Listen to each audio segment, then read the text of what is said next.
जय हिंद दोस्तों, मैं नीरज कुमार एक बार फिर से आपका स्वागत करता हूं आपके अपने यूट्यूब चैनल एनकेएस में। तो चलिए चलते हैं, शुरुआत करते हैं अपने सेशन का। जैसा कि आप देख सकते हैं, हम अध्याय 8 की लास्ट प्रश्नावली जो है 8.2 से हम सॉल्व कर रहे हैं। आपने पिछले सेशन में देखा, हमने दूसरा जो प्रश्न था उससे बखूबी अच्छे तरीके से किस प्रकार हमने सॉल्व किया उससे देखा। चलिए अब चलते हैं अपने तीसरे प्रश्न की तरफ। एक बार शुरुआत होने से पहले सेशन को लाइक कर लें, सब्सक्राइब कर लें और शेयर करते रहिए। चलिए आइए चलते हैं, आगे बढ़ते हैं। चलिए देखिएगा तीसरा प्रश्न क्या है, जरा गौर से देखिएगा। जैसा कि आप देख सकते हैं, हम 8.2 प्रश्नावली कर रहे हैं, उसका तीसरा प्रश्न कर रहे हैं। आइए देखिए, एक बार पढ़िए, तबले हम इंक डाल देते हैं। पढ़िएगा, देखिए क्या कह रहा है। कह रहा है कि ABCD एक आयत है। क्या है? ABCD एक आयत है। अब आयत बोला है दोस्त, तो उसकी आयत की प्रॉपर्टी आपको मालूम होनी चाहिए। आपको इतना जानकारी होना चाहिए कि आयत जो होते हैं समांतर चतुर्भुज होते हैं, प्लस आमने सामने की भुजाएं क्या होती हैं, बराबर तो होती ही हैं। उसके साथ सबसे मेन बिंदु यह है कि उसके प्रत्येक एंगल 90 डिग्री होते हैं। ये सब चीज़ें क्या है, ये चीज़ आपको गिवन है, आपको दिया हुआ है। उसके बाद बोल रहा है कि PQRS जो पॉइंट है, मध्य बिंदु है AB, BC, ACD और DA के, क्या है, मध्य बिंदु है। अब जो इन पॉइंटों को मिलाने के बाद जो PQRS एक चतुर्भुज बन रहा है, आपको यह सिद्ध करना है कि वह समचतुर्भुज होगा। क्या होगा? समचतुर्भुज होगा। आइए चलिए चलते हैं। सबसे पहले ABCD एक आयत बनाएंगे। आयत बनाएंगे इस प्रकार। चलिए, एक आयत बन गया हमारा। नाम दे देंगे ABC और D। AB पॉइंट पर P है, BC पर Q है, CD पर R है और AD पर S है। अब इनको क्या कर देंगे, हम मिला देंगे इस प्रकार। चलिए, हमारा मिल गया और एक चतुर्भुज का निर्माण हो गया। अब इस चतुर्भुज को सिद्ध करना कि यह समचतुर्भुज होगा। क्या होगा? समचतुर्भुज। आइए सबसे पहले लिखेंगे, दिया क्या हुआ है हमें। दिया हुआ है कि ABCD एक क्या है, आयत है। क्या है दोस्त? आयत है। आयत की प्रॉपर्टी आप जानते ही हैं, यह पैरेललोग्राम होता है। अब प्लस इसके प्रत्येक एंगल कितने होते हैं, 90 डिग्री के होते हैं। कितने होते हैं दोस्त? 90 डिग्री के होते हैं। चलिए, अब हमें दर्शाना क्या है, दर्शाइए। दर्शाना क्या है? दर्शाना यह है कि PQRS क्या होगा, एक समचतुर्भुज होगा। क्या होगा दोस्त? एक समचतुर्भुज होगा। ये क्या करना है, हमको दर्शाना है। चलिए आइए शुरुआत करते हैं अपने प्रश्नों का।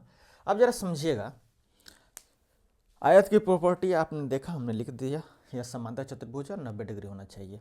परंतु समचतुर्भुज का प्रॉपर्टी भी आप जानते हैं क्या होता है, कि सबसे पहले PQRS क्या होना चाहिए, एक समांतर चतुर्भुज होना चाहिए। यानी कि सबसे पहले PQRS को हमको समांतर चतुर्भुज सिद्ध करना है। क्यों? क्योंकि आप जानते हैं कि जो समचतुर्भुज होता है वो एक समांतर चतुर्भुज भी होता है।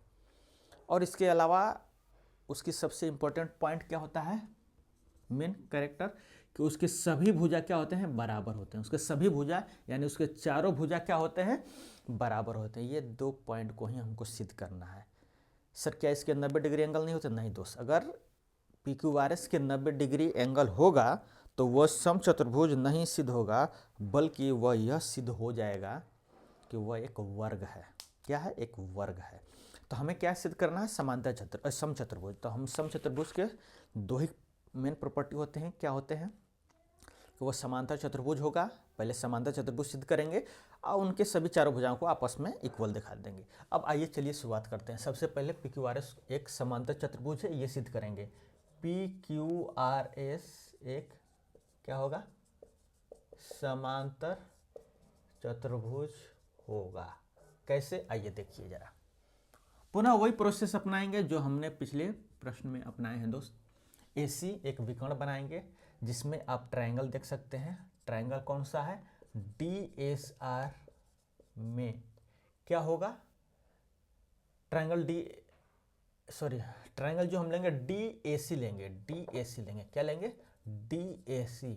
DAC में जरा ध्यान से देखिएगा, AD का मध्य बिंदु है S, उसी प्रकार CD का क्या है, मध्य बिंदु R है। ये क्या है, बिंदु है, और ये चीज क्या है, दिया हुआ है। कहाँ दिया हुआ है? आपके प्रश्न में ही दिया हुआ है दोस्त। जब मध्य बिंदु हो जाएंगे तो एस आर क्या हो जाएगा? पैरेलल हो जाएगा किसके? एसी के। एस आर क्या हो जाएगा दोस्त? पैरेलल हो जाएगा एसी के। और क्या हो सकता है? एस आर बराबर होगा हाफ एसी के। ये सब कैसे होगा? प्रमेय 8.9 या मध्य बिंदु प्रमेय के अनुसार। कैसे होगा दोस्त? मध्य बिंदु प्रमेय के अनुसार। क्यों? क्योंकि एस और आर क्या है? मध्य बिंदु है। उसी प्रकार जरा ध्यान से देखिएगा, जरा ध्यान से देखिएगा दोस्त। ट्रायंगल बी ए सी में क्या ए बी का मध्य बिंदु P है? उसी प्रकार BC का मध्य बिंदु Q है, और ये दोनों क्या है? मध्य बिंदु हैं। क्या है दोस्त? मध्य बिंदु है। और ये चीज़ दिया हुआ है आपके प्रश्न में। और जब दिया हुआ है दोस्त तो लिख सकते हैं क्या? आप लिख सकते हैं कि जो PQ होगा वो पैरेलल होगा AC के, और PQ जो होगा वो हाफ होगा AC के। क्या होगा? AC के हाफ होगा। किस प्रकार होगा? प्रमेय 8.9 या मध्य बिंदु प्रमेय के अनुसार। अब इसे फर्स्ट नाम दे देते हैं, इसे हम सेकंड नाम दे देते हैं। फाइनल क्या लिखेंगे? फर्स्ट एवं सेकंड के तुलना से। जब फर्स्ट और सेकंड तुलना कीजिएगा तो PQ और SR, PQ और SR क्या है दोस्त?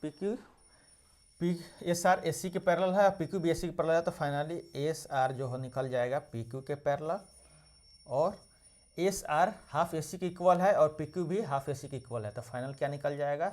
SR equal PQ। और यह होने के बाद आप लिख सकते हैं क्या? PQRS क्या है? एक समांतर चतुर्भुज है। क्या है दोस्त? एक समांतर चतुर्भुज है। रीजन में यहाँ पर कारण लिखेंगे। क्या लिखेंगे? कारण कि किसी भी चतुर्भुज के जब दो रेखाएं आपस में समांतर होती हैं और पैरेलल होती हैं, समांतर होती हैं और बराबर होती हैं, तो एक सेकंड रुकेंगे दोस्त।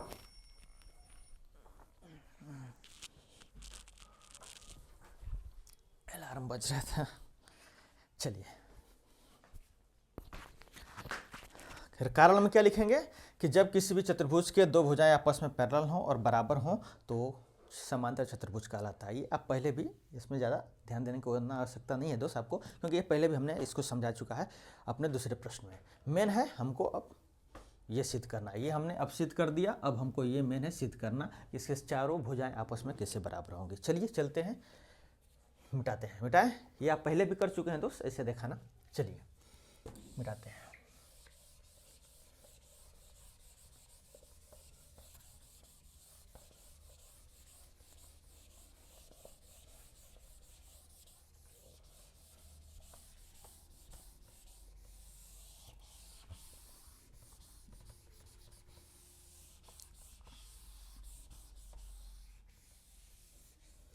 चलिए अब आते हैं अपने मेन मुद्दे पर।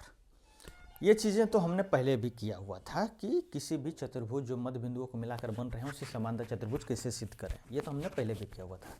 अब मेन मुद्दा है अब इसे चारों भुजाओं को आपस में बराबर करना। अब जरा ध्यान से समझिएगा एक बात को। अगर हम इस ट्रायंगल को, यह जो ट्रायंगल दिख रहा है, यह ट्रायंगल और यह ट्रायंगल को अगर हम आपस में सर्वांगसम कर देते हैं, क्या कर देते हैं? सर्वांगसम, तो CPCT के अनुसार यह साइड आपस में क्या हो जाएंगे? बराबर हो जाएंगे। क्या हो जाएंगे? बराबर हो जाएंगे। अब यह समांतर चतुर्भुज है तो यह इसके बराबर है और यह इसके बराबर है, तो यह इसके बराबर निकल कर आ जाएगा, तो इसलिए चारों भुजाएं आपस में क्या हो जाएगा? बराबर हो जाएगा। क्या कह रहे हैं नहीं समझ में आया सर? आइए जरा देखिएगा ध्यान से। अगर बाय द किसी प्रोसेस से हमने क्या कर दिया है, वो क्या प्रोसेस होगा हम यहाँ पर करेंगे।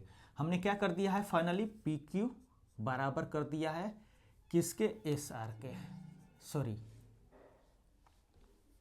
PQ SR तो बराबर है ही, RQ के। हमने क्या कर दिया है दोस्त? PQ जो यह लेंथ है QR के क्या कर दिया है? बराबर कर दिया है। क्या कर दिया? बराबर कर दिया है। अब आप जानते हैं, क्या जानते हैं कि जो PQ है वो SR के बराबर है। कैसे है? क्योंकि PQRS क्या है? एक समांतर चतुर्भुज है। ये चीज़ हमने कर दिया है, इसको हमको क्या करना है, दिखाना है। ये चीज़ तो हमने कर रख दिया ना दोस्त, अभी तो किया कि पी क्यू बराबर एस आर, क्योंकि पी क्यू आर एस समांतर चतुर्भुज है। अब जब पी क्यू आर एस समांतर चतुर्भुज है, पी क्यू एस आर के बराबर है और पी क्यू आर क्यू के भी बराबर है, तो जाहिर सी बात है इसके अलावा और भी क्या है दोस्त, हमारा एस पी जो है, एस पी क्या है, वो आर क्यू के बराबर है। एस पी किसके बराबर है, आर क्यू के। क्यों, क्योंकि पी क्यू आर एस क्या है, एक समांतर चतुर्भुज है।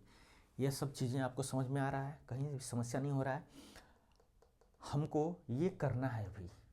अगर हम पी क्यू को आर क्यू के बराबर कर देते हैं तो आप जानते हैं कि पी क्यू एस आर के बराबर है, क्योंकि P Q R S parallelogram है। एस पी आर क्यू के बराबर है, क्यों, P Q R S parallelogram है। अब जरा ध्यान से समझिएगा, पी क्यू किसके बराबर है, आर क्यू के बराबर, तो पी क्यू आर क्यू के बराबर लिखेंगे। पी क्यू और किसके बराबर है, एस आर के, तो एस आर के बराबर लिखेंगे। एस आर और आर क्यू और किसके बराबर है, एस पी के, एस पी के। इस चारों भुजाएं आपस में क्या हो गई, बराबर होंगी, इसलिए क्या लिख सकते हैं, पी क्यू आर एस एक क्या होगा, समचतुर्भुज। क्या होगा, समचतुर्भुज। हमने दिखाया कि पी क्यू आर एस एक क्या है, समांतर चतुर्भुज है। अब हमने क्या दिखा दिया कि इसके चारों भुजाएं आपस में क्या हैं, चारों भुजाएं आपस में क्या हैं, बराबर हैं। और जब ये बराबर हैं तो इसलिए पी क्यू आर एस क्या हो जाएगा, एक समचतुर्भुज। पी क्यू आर एस क्या हो जाएगा, समचतुर्भुज।